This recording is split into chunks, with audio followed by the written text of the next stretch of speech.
Nous avons toujours été intéressés par tout ce qui touchait à l'univers de la nature, que ce soit les mammifères, les insectes, les créatures marines ou même les oiseaux. C'est pour cela qu'aujourd'hui nous avons décidé de vous parler des fourmis.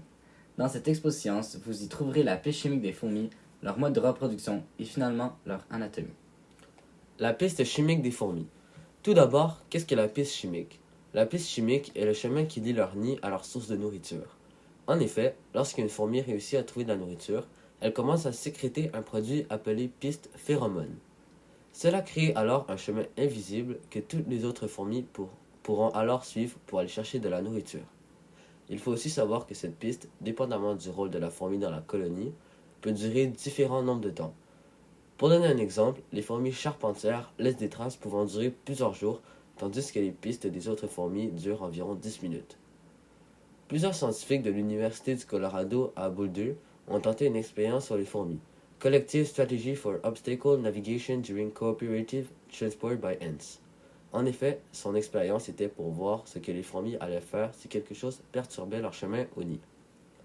Premièrement, ils leur ont donné un bout de thon. Les fourmis ont donc commencé à le transporter. Ensuite, les scientifiques ont posé un long morceau de Lego dans le chemin pour voir ce que les petites bestioles allaient faire. Elles ont donc longé le bord jusqu'à la fin des deux côtés, puis ont ensuite contourné l'objet. Après cela, les scientifiques ont recommencé l'expérience, mais au lieu de juste mettre une bordure de Lego, ils ont attendu que les fourmis se rapprochent du bord, puis ont rajouté des deux côtés des blocs pour former un C. Les fourmis sont juste retournées sur leurs pas et ont contourné le Lego. Pour conclure l'expérience, les scientifiques ont coincé les fourmis dans le Lego, en sorte qu'il n'y ait pas de sortie pour voir ce que les fourmis allaient faire. Les fourmis ont tout simplement abandonné. Donc pour finir, il y a plusieurs moyens pour perturber cette piste chimique, comme par exemple tracer une ligne de crayon de couleur autour de la fourmi, les coincer avec un solide, etc. Maintenant, comment les fourmis se reproduisent-elles? Il faut savoir pour commencer que tout d'abord, il existe plus de 10 000 espèces de fourmis dans le monde, mais qu'elles se reproduisent toutes de la même façon. Aussi, elles évoluent tout au long de leur existence jusqu'à l'âge adulte. La reproduction de celles-ci est assez difficile à comprendre, mais en fait, ils ont deux types, la fécondation et la non-fécondation. Lorsque la reine se fait féconder par un mâle, elle va pondre un œuf femelle qui sera donc une ouvrière. Et lorsqu'il y aura une non-fécondation, l'œuf sera alors un mâle. Les fourmis se reproduisent par vol nuptial, ce qui signifie qu'elles se reproduisent dans les airs. En effet, les mâles vont attirer les femelles avec leurs phéromones ou vice-versa. Après cet accouplement, la femelle, qui deviendra la future reine, va alors perdre ses ailes et va pondre ses œufs dans un endroit sécuritaire, généralement sous terre. Maintenant, voici les 4 stades du développement des fourmis. Pour commencer, nous avons les œufs. Quelques temps après, ils vont se transformer en larves, puis ensuite en nymphes, qui est une sorte de cocon, et pour finir, ils seront à l'âge adulte. Maintenant, l'anatomie des fourmis. Premièrement, une bonne chose à savoir sur les fourmis est qu'elles sont toutes identiques anatomiquement. Nous pouvons reconnaître les mâles grâce à leur œil situé sur le sommet de leur tête qui se surnomme ocelli. La fourmi est composée de deux parties, les parties antérieures et les parties postérieures. Les parties antérieures sont composées d'une tête.